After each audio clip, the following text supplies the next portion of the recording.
Tag TV brings you daily news bulletin from India. Breaking news and views from India. You're watching South Asia Newsline and here are the top stories we are tracking for you on Wednesday, the 31st of January. Indian President addresses Parliament as budget session begins. China backs Pakistan claims against India, says accusations worth our attention. And Maldives prosecutor general brutally stabbed amid political standoff.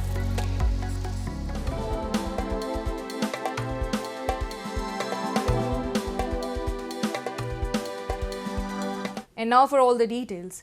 Kick-starting the last session of the parliament ahead of the general election, India's President Draupadi Murmu on Wednesday delivered her inaugural address in the new parliament building. Highlighting government's accomplishments over the past years, President Murmu said the achievements that people are seeing today are the extension of the practices of the last 10 years. She said, despite global challenges, the government has kept the inflation under control, not allowing the burden to increase on common citizens. The year 2023 was a historic year for India when it grew the fastest among major economies despite the global crisis.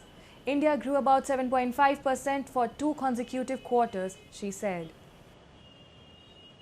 माननीय सदस्यगण, बीता वर्ष भारत के लिए ऐतिहासिक उपलब्धियों से भरा रहा है। इस दौरान देशवासियों का गौरव बढ़ाने वाले अनेक पल आए। दुनिया में गंभीर संकटों के बीच भारत सबसे तेजी से विकसित होती बड़ी अर्थव्यवस्था बना। लगातार 2 क्वार्टर से भारत की विकास दर 7.5% से ऊपर रही है।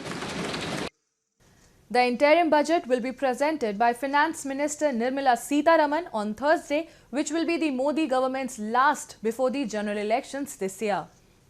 It is expected to buck a trend of spending big on new vote garnering measures and focus on infrastructure.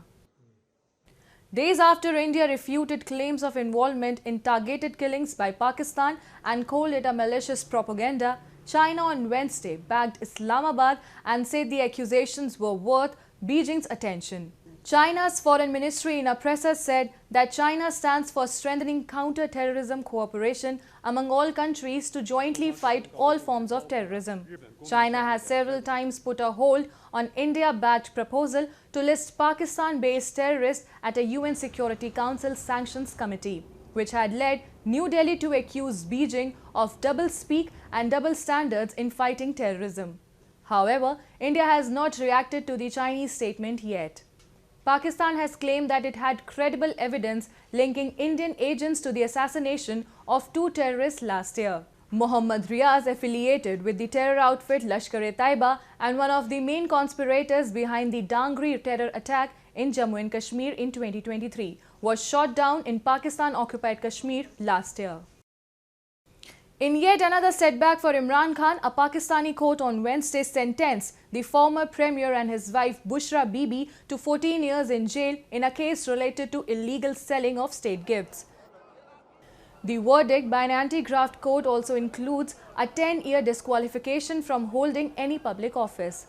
The Wednesday's judgment comes a day after Khan was handed a 10-year jail term in another case in which he was convicted of revealing state secrets just a week before national elections.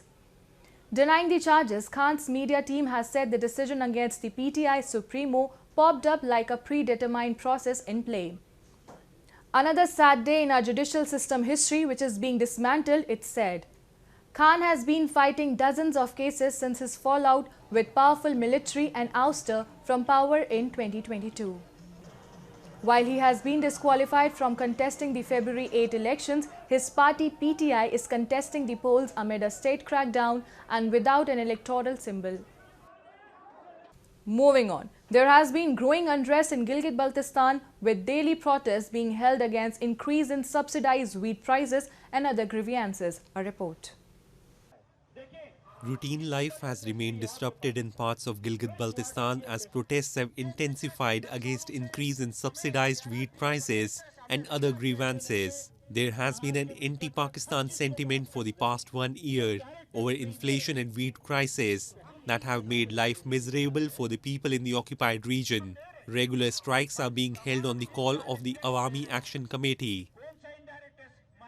आप देख रहे हैं इस वक्त पूरा गिलगित बल्तिस्तान सरापा एहतिजाज है और चूंकि हमारे उस अलामती एहतिजाज से हुकूमत टस से मस न हुई तो हमें थोड़ा सा अपना स्टेप सख्त करना पड़ा, शटर डाउन, लॉकडाउन और चलो चलो गिलगित चलो की तहरीक चलानी पड़ी, वरना इसकी ज़रूरत नहीं पड़ती अगर हुकूमत हमारे उन एहतिजाजी जो मुख्तलिफ डिस्ट्रिक्ट्स में हो रहे थे उन एहतिजाजों को अहमियत देती, उनको इम्पोर्टेंस देती। Socio-political organizations have also announced that they will observe shutdown strikes in Gilgit-Baltistan and Pakistan-occupied Kashmir on 5th of February, when Pakistan celebrates its so-called Kashmir Solidarity Day. They say they are fed up with Islamabad's exploitative agenda and illegal occupation. For the past 33 years, this day was observed as Kashmir Solidarity Day in order to promote jihad in Union Territory Jammu Kashmir. But now this is a paradigm shift. After 33 years, the people of POJK have refused to observe Kashmir Solidarity Day because they don't see any reason for issuing any solidarity with the people of Union Territory Jammu Kashmir as they see them prospering. Who needs solidarity is us, the people of POJK and Gilgit-Baltistan. In a shocking incident, the Prosecutor General of Maldives, Hussein Shamim, appointed by Foreign Ruling Party of Maldives, was brutally attacked on Tuesday, the local media reported. This comes amidst a political standoff between President Mohammad Muizzu and opposition MDP, which recently initiated an impeachment motion against Muizzu. According to a statement from the prosecutor's office, Shamim was hospitalized and is currently under treatment at the ADK hospital. However, amid strained ties with India, Qasim Ibrahim, leader of the Jamhuri Party, has urged Muizzu to formally apologize to India and Prime Minister Narendra Modi and seek diplomatic reconciliation to mend bilateral relations. Relations between both the countries got worse after 3 Moldavian lawmakers made derogatory remarks over social media against Modi. Colombo police on Tuesday fired tear gas and water cannons on protesters opposing the steep tax increase and economic crisis in Sri Lanka. An estimated 10,000 protesters joined the demonstration called by the opposition United People's Power Party, also protesting against the high cost of living after the government declared bankruptcy in April 2022. Opposition leader Sajith Premadasa blasted the government for imposing the most inhuman pressure on the people and pushing 22 million people into starving. The island nation is facing a dire economic crisis while it prepares for presidential elections later this year. At the start of 2024, the government raised its value-added tax to 18% to meet revenue targets under the 4-year $2.9 billion IMF program. That could spark a renewed rise in key inflation rate, which had eased to 4% at the end of 2023 from a high of 70% in 2022. That's all in tonight's edition. We'll see you same time tomorrow. Good night.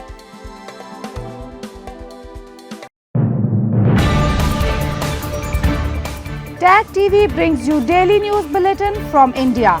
Breaking news and views from India.